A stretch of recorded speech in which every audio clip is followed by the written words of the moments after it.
City Island residents, for those that have questions for the candidates, I will ask you to come up here, get a pencil and a card, and write your question to the candidate that you want to ask, and write your question. You don't have to write the question, but write your name, and if I got it wrong. If your question you want it directed initially to a particular candidate, you can write the candidate's name and they'll be asked the question first. But you don't have to put a candidate's name if it's a question you want to ask of everybody. All right, so in about 5 minutes, we're going to say the pledge and get this party started. Oh, we're not saying it now? Oh, we're going to say it now? I stood up. All right, I got everybody standing up. Can we fix the flag? Can someone fix the flag?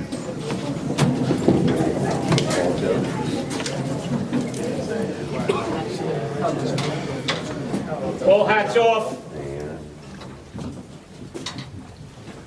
I pledge allegiance to the flag of the United States of America and to the republic for which it stands, one nation, under God, indivisible, with liberty and justice for all. Folks, thanks for coming. Motion to waive the minutes and to accept them as... The chairman has entertained a motion to waive the reading of the minutes. Do we have a motion for that? Motion, second. Second, all in favor? Opposed? Abstentions? All right, folks, welcome. It's a big day. It's one of the biggest crowds we ever had here, except for the Dolphins. Except not Van Wiener.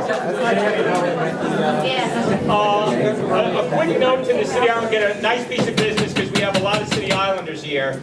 How many civic members do we have? Oh, that's fantastic. How many City Islanders do we have that didn't pay their $20? $20. Let me tell you what $20 gets you. $20 gets you a voice, a seat at the table, and the folks here, and there are many folks amongst yourselves that fight tirelessly for City Island. So we don't go on vacations or cruises. These folks make no money. I would love for you, if you can, join the Civic. It's a great organization, and we all work hard to help you. All right, so today is all about the politicians. So they're all going to have an opportunity to talk. They're going to have an opportunity to ask questions. And let me tell you how we run the shop here on City Island. We run a tight house, meaning that the City Islanders are here to ask questions. It's going to be strictly to the City Islanders. Strictly City Island. Strictly City Islanders. That doesn't mean we don't welcome everybody, but the City Islanders are going to ask the questions and the candidates are going to answer. So I'm going to put this both to the candidates and to the folks in attendance today. We love passion. I say this at every meeting. We love passion. Sometimes voices get raised, and that's fine. But what I ask is stick to topic. Do not go personal. I will not tolerate, any personal attacks towards anyone. And that's how we like to keep it. So differences of opinion are welcome. And this is the place where we come to air them out. So the way we're going to start this off is we're going to start calling out the candidates, and each one is going to have 3 minutes. 3 minutes, 3 minutes? Usually we give them 3. God, you think a politician could talk for 3 minutes? I don't know. That's a long time. Each candidate will have 3 minutes to speak, and then we will follow it with the Q&A session. Also, just so everybody knows, the Civic does not endorse any party or candidate. All candidates we have reached out to, and all of them have responded that they would be attending. And whenever you're ready, Bill, we can get started. And now when they get asked a question, it's 90 seconds, right? Or it's a minute? Yes. 90 seconds. All right, I'm going to keep tight. Candidates, listen up. As we see on TV, those candidates could bully those newscasters. I'm not one of those newscasters. I'm going to keep it tight. I'll give you a little knock at 10 seconds, and then you got 10 seconds to wrap it up, or Freddie and Lucy, we're going to get the hook and get you off stage. All right, once again, you're going to get 3 whole minutes, unencumbered, say what you will, and then when you're asked a question, you're going to get 90 seconds, and we're going to go through if it's applicable to everyone is going to get 90 seconds, or it should be a minute. What do you think? Because it's a lot of people. A minute. All right, everybody's going to get an opportunity to answer that question, a minute to answer it. So I take it back, not the 90 seconds, a minute. I'm sorry, we're fast and loose with the rules here. The original candidate gets 90 seconds. The original person candidate- who's asked the question, and then the follow-up from the other candidates get a minute. So this is like those game shows, you know, I'm just a host and then I go to the judge. All right, so the original guy gets 90 seconds, and then everyone else gets a minute. So everybody got the rules? Any questions on the rules? Please don't hit her with a mallet. Oh, what? It's more the other way around. All right, so how are we going to do this? We're going to call them up by alphabetical order? We're gonna call them as they've been coming in because not everybody's here alphabetically. Okay, so Freddie, let's bring up the first candidate. First one is Victor Ortiz. And the clock starts as soon as you say a I'll word. give you the, so we can get you in for 3 minutes. Yes, let me, I'll tell you what. Right, now you get 3 minutes. I got 3 minutes, okay. Yeah, I'll tell you, give me, wait till the clock changes. You have to stopwatch, right? You have to- I have a stopwatch. We got Okay, there you go. You got it. Go. Good evening, everybody. My name is Victor Ortiz, and I am running for City Council of the 13th District in the Bronx. Some of the issues here on the island as a visitor and a good friend of the island: violence, the drug epidemic, the decibels of noise with the gun shooting across the island, the opioid and epidemic and drug problem, the traffic from April 1st to September 1st. Just this morning, I just got wind that there was a robbery at the gas station. Am I right? Yes. And so this is because of a drug problem, a drug epidemic, or for whatever it may be. Is it gonna grow? Yes. Is the traffic gonna get worse for us? Yes. Is the noise gonna stop? Is the wall gonna be built that they said they were gonna build to stop the gun noise? No. So what happened to all these promises, these false promises? The bridge is kinda late, going slow, right? Yep. And we're suffering. Whoever's gonna be your political leader in the future has to be a visionary. You have to be a visionary. You have to have ideas. You gotta go into the community and speak to the people and find out what's going on here in City Island and address the issues. You have to know and have the educational experience to legislate at city and network with your state and federal leaders to bring the money and the things that we need here. We need a drug task force to get rid of the drug epidemic. I'm number one against drugs. I grew up in the drug culture, destroyed my family. But through all that learning experience growing up, I went to school and I was able to supersede all of those obstacles and go to college and graduate. I am the first college graduate in my family. I studied political science because when I went to work for the Parks Department, they asked me to build a park for a group of kids next to Yankee Stadium. And when I built that park in 1988, a drug-free zone, 20 seconds. I was able, you threw me off. I was able to understand that my life was public service.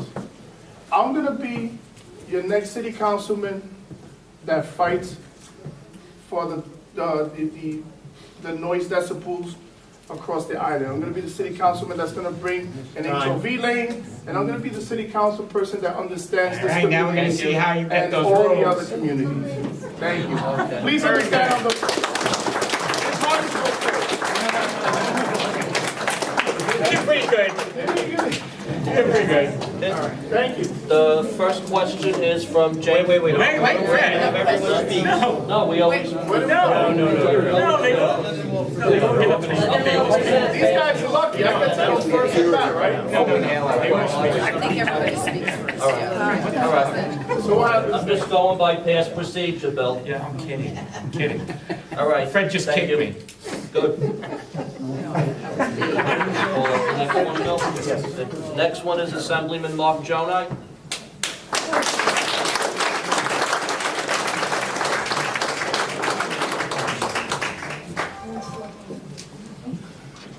Good evening, folks. My name is Assemblyman Mark Jonai, or as better referred to on City Island, Nurse Roberta's husband.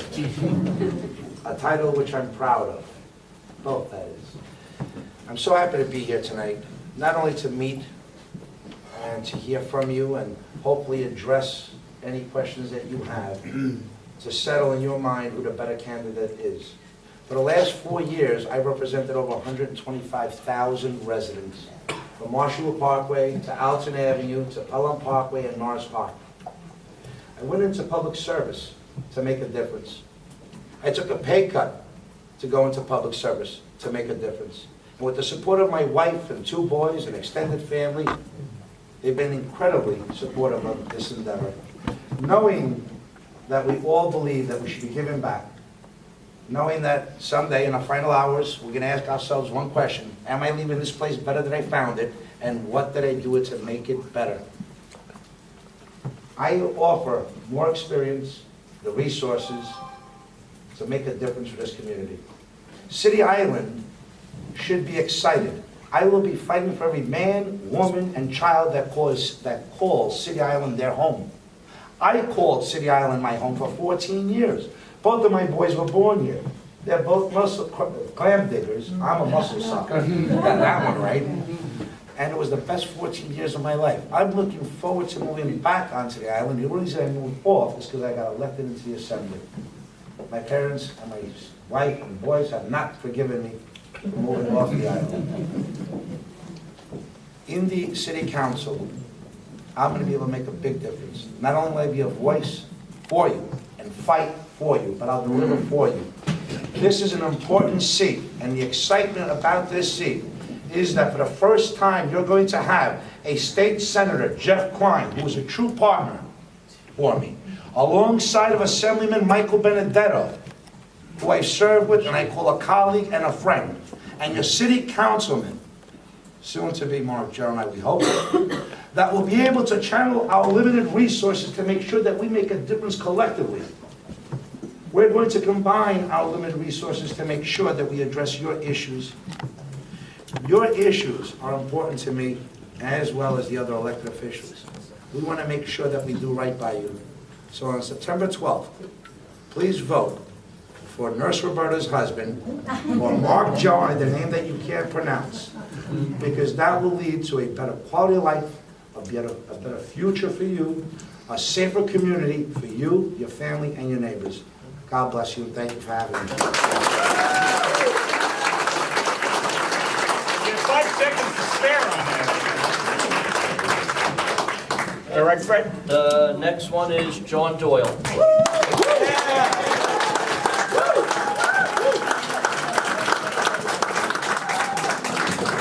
I'm sitting on this side of the table today. Usually I'm up here, but we want to be impartial, and I think it's great. And it's been good to chat with all you guys before the meeting started. You all know me. I've been living here for the last 25 years. I've been a partner with all of you, more importantly all of you, not some politicians, the people who live in this community, on the issues that matter to you. When it came to all the fights we've taken on in the last 10 years, I've worked with the people on this dais who are a fantastic group of people, from Janie to Tom to Fred to Bill to Barbara. And I've worked with many of you in the audience. When we came to fighting the bridge, I'm the person who got in the car with Skip Giacco and rode on a bent rim all the way up to CB12 to make sure the community board didn't sell us out, and we were successful in that fight. When it came to, and again, you know, I was not the only candidate who lived on City Island, but when our firehouse was threatened, I was the only candidate who went down and testified against that because it was the wrong thing for the neighborhood, and we need someone who's going to put the neighborhood first. That should be the calling for us all. Barbara was also the leader of that, and I always enjoy working with you. And when it came to rehabilitating Belden Point, I worked with the owners of Johnny's and Tony's and our own Virginia Gallagher, who I know is in all our thoughts today, to make that happen and to finally get that done. When it's come to expanding the BX29 service, where we've made some progress. When it comes to blowing the whistle on Rodman's neck. to finally addressing our opioid crisis, and to writing a letter every time overdevelopment and big money developers have reared their head on this island. I stood shoulder to shoulder with all of you to lead those fights. Personally, I see a little of that in today's fight, but that's important and that's something we need to be looking out for. Again, this is about who can put the neighborhood first. I ask all of you, and I know pretty much everyone in this room, for 10 years, look at what I have done and render a decision on that. What I've done working for others and what I've done working for you and on my own. I would also just say that, again, caring is great, doing is better. And I think I've been someone to get things done with this neighborhood time and time again. I want to take that to all the other neighborhoods of the district. And as my staff, and I have a small staff, but as they'll tell you when I'm out in Throgs Neck Country Club or Pelham Bay, often they'll go, hey, you're the City Island guy. And it's not about me. It's about all of us. They know the fights we've waged. We've taken on City Hall before. We have won. I want to go down there. I want to take on City Hall. I want to take on the big money developers and the special interests and a broken political machine from Albany and fight for you. Thank you all so very much.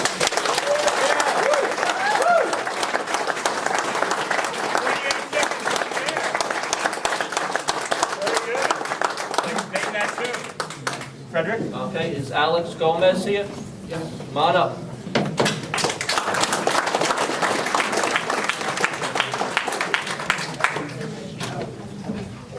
Good evening. Good evening, everyone. Good evening, John. Good evening, Mark. Good evening, Victor. I'm not sure if any of the other candidates are here present tonight. My name is Alex Gomez. I'm an immigrant. Some of you probably are immigrants. I think we all are at some point in our lives, going back generations.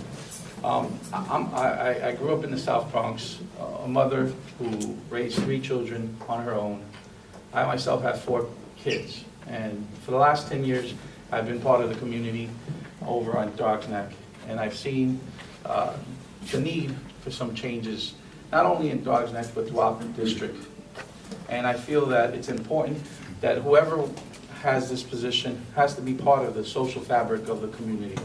We need somebody who understands the community, who's part of the community, who understands the struggles, who's a homeowner, who knows about what it is to pay for taxes on your property, who knows about the high cost of flood insurance and all of the costs that come along with owning a home and raising a family in our community. Not only that, I've been working over the last 20 years in social services. I have the work, I've done the work, I've actually served the community. I'm not a politician. I'm not affiliated or associated to the machine or to any political party. I'm here because I'm just like you, someone who wants to stand up, who wants to be a voice for people, not someone who wants to divide or bring division or bring special interest into our community. I'm just a person just like yourself. And if you want someone to represent you without any special interest, without any special endorsements, then vote for someone like yourself. Someone who's a homeowner, someone who's a family man, someone who actually has done the work on the ground level, not someone who plays politics, who will implement policies that don't work for the people that actually are supposed to be serviced by it. And I thank you for the opportunity tonight. I thank you for allowing me to speak. I appreciate the opportunity, and I look forward to answering any more of your questions tonight. Thank you so much. He's winning on the dime. This is his thing. We have a few more candidates on their way. There was another event or something. All right, so we're going to take a quick minute. I want to talk to the folks on what we're going to do next, whether we're going to questions.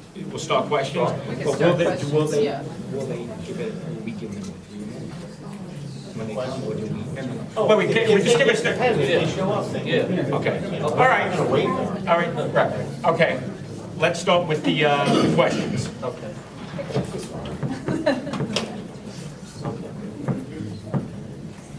Okay, the first question will be from Beverly Jones. Sure. Question from Mark. Yeah, I have a question for you, Assemblymember Jonah. It's nice to meet you. And in your opening remarks, you said that the issues that are important to us are important to you. So one of the issues that's really important to me is women's reproductive health. And the issue of integrity is also really important to me. and something that I'm looking for as I'm making my decision about who to vote for in September. I understand that you sent an assembly mailer that talked about your support of a woman's right to choose. But in looking at your voting record, it looks like you voted against women's reproductive health 3 times. And I was wondering if you could explain that apparent contradiction. I voted for there's 10-point package when it comes to women equality, and one of them has to be the reproductive rights that you're referring to. The bill that I voted against is one that expanded late-term abortion to 9 months, and which allowed a non-doctor to perform the procedure. When I go to a dentist, or my son goes to a dentist, I want to make sure he is a licensed dentist, and they're going to work on their teeth or do a teeth cleaning. If we're talking about women's productive rights and the safety of a mother, and we're going to expand that procedure to allow non-doctors, well, morally, I'm sorry, I can't support it, and I'm not looking to allow abortion after these 9 months.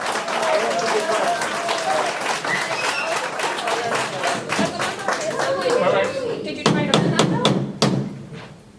You had to- Say that again.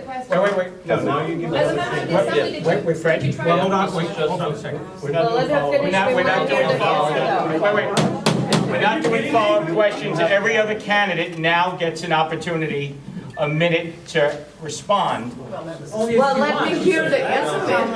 He answered the question, and now, I'm sorry. But excuse me, this is not about whether or not you like the answer. This is No, about I the want to hear candidate. the whole answer, that's the only thing. He had his time and he spoke in his time. So now everybody gets a chance, a minute Correct. to 1 minute. answer. John, you want to? Sure. Listen, I think that the issue was that, from what I understand, from what I read in the paper, is that the mailer went out and said that he did support all 10 planks, not 9 out of 10 planks. And that was the issue, that taxpayer dollars were possibly used on something that was misleading. As it relates to the bill, I mean, listen, he characterized it partial birth abortion. Many other groups have taken a different stance. Mike Benedetto and Jeff Klein, 2 names he just mentioned, voted for the bill.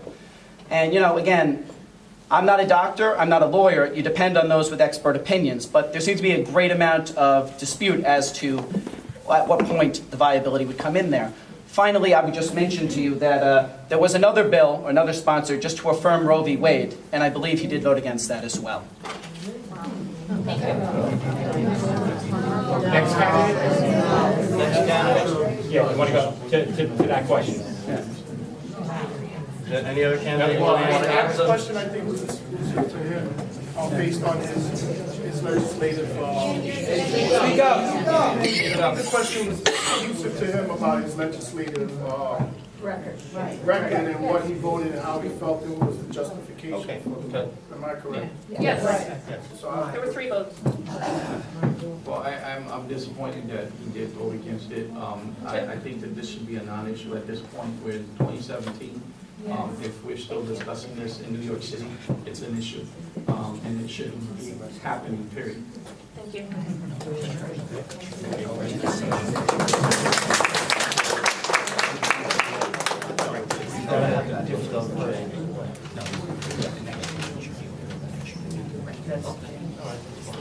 The next question is from Jane Protzman.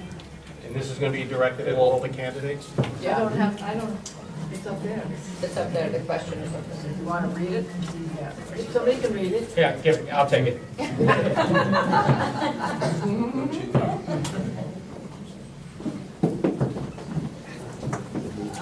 This, I believe, is to Mr. Joyner. What is your plan to make? No, this is for all candidates. It says all on there. Okay, it does, okay. What is your plan to make City Island more resilient when future storms occur? We have no central place for information, power, or gathering. All right, so I'm sorry, we're getting this done as we go along. Every candidate will have a minute to respond to that question. Jane, can you read that one more time, please? Yes. What is your plan to make City Island more resilient when future storms occur?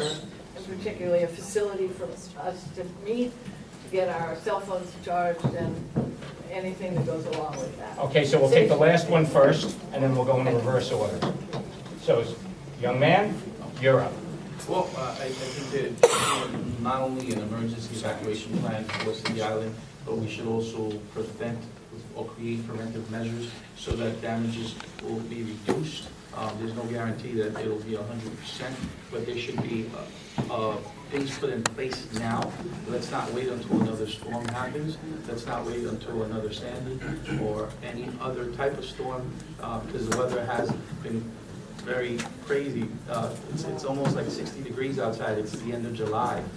So we are going through some tough times. I think the city and the state needs to put and allocate money specifically for City Island and for any of the areas that are affected near the water. Okay. You're up, sir. No, I was first. No, you were second to last, so now Second to you're last. second. Traveling in and out of City Island, I don't see any evacuation signs. And I think we need to develop evacuation signs. I think Lehman College is our first evacuation center. And we need to improve that. I think I proposed an HOV lane that will help the community to enter the island. I also want to do it in reverse, whereby those lanes in emergency crisis are able to be used by you guys to get out of the island. The storms are coming, and I think we didn't have a good response in the last had Hurricane Sandy, and the response to rebuild has been slow forthcoming. I live on the edge of the water on the other side of the island when you cross the Rosneck Bridge, and there weren't any evacuation notices. Everything was silent. Everything that you heard was in the news. But none of my officials, none of the officials let me know that we needed to evacuate. And I think people on that side needed to leave. Thank you. Thank you. Yes.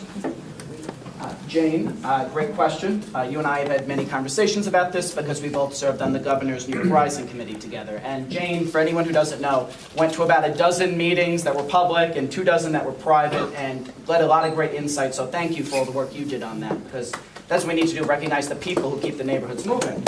As it relates to New York Rising, I think we've done some good work. We've laid out some projects that I think would help a lot of communities. I know you and I were frustrated because in City Island there aren't many public facilities by which we can really invest, like the Edgewater Park Firehouse, which is going to get redone, and the Locust Point Civic Association. One thing I would be very serious about if I was elected, because you don't want to be arrogant, you never know what will happen, is bringing the whole mayor's climate resiliency team in here in my first 6 months, making them not just see City Island, but Edgewater Park, which has issues, and Country Club and Spencer Estates, and Locust Point, because the fact is, had the waves went in the other direction, my friends, we would have been in a very, very bad situation. And many of us thought it was going to happen 24 hours beforehand.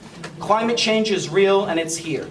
And we need to acknowledge that, we need to recognize that, we need to work at the city and the state level for Birmingham. That's what I would do.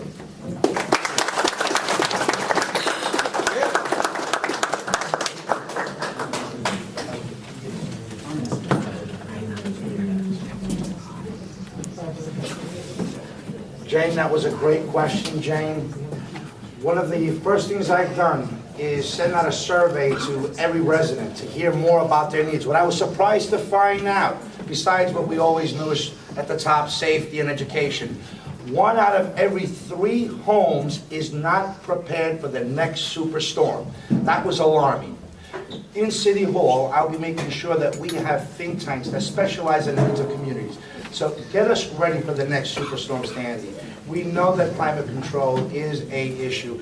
We need plans in place to prevent destruction, displacement, electric interruption. It also begins at home. What is it that you're doing to prepare your own home? Where's your generator? Infrastructure needs to be protected by city and state.